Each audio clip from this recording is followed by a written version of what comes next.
Next हम बात करेंगे स्पेक्ट्रोस्कोपी। वो भी एक डिफरेंट टेक्निक है जो कि एनालिसिस का पार्ट है। पर डियर स्टूडेंट, अगर आपको नहीं अभी याद हो रहे हैं, फर्स्ट ईयर में हैं, तो आपके लिए इतना ही बहुत है जो आपके सिलेबस में मेंशन है।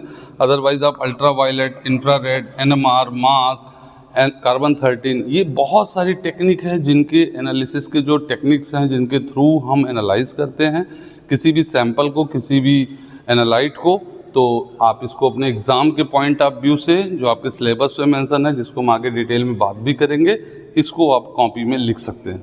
कई बच्चे ऐसा होता है कि बहुत सारा कंटेंट एक टॉपिक पे कवर करना चाहते हैं, पर डियर आप एग्ज़ाम में लिमिटेड टाइम 3 आवर का जो टाइम होगा उसमें आपको जो 70 मार्क्स के क्वेश्चन है उसको सॉल्व करना है।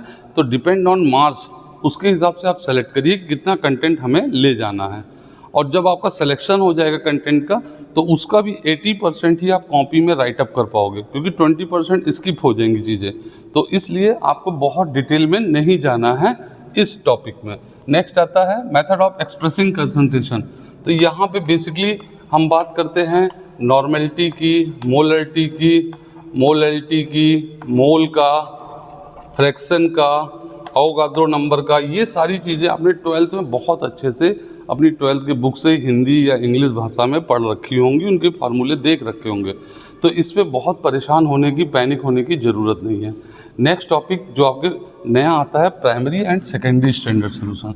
तो बेसिकली सबसे पहले बच्चों में कन्फ्यूज़न होता है कि प्राइमरी क्या होता है, सेकेंडरी क्या होता है। तो सबसे पहले आपको ये याद रखना है कि जिस सॉल्यूशन का आप एक्यूरेटली कंसंट्रेशन ज्ञात कर सकते हैं, कंसंट्रेशन का मतलब सांद्रता, सांद्रता को अगर आप ज्ञात कर सकते हैं, वो सारे सॉल्यूशन क्या कहलाएंगे, प्राइमरी स्टैंडर्ड।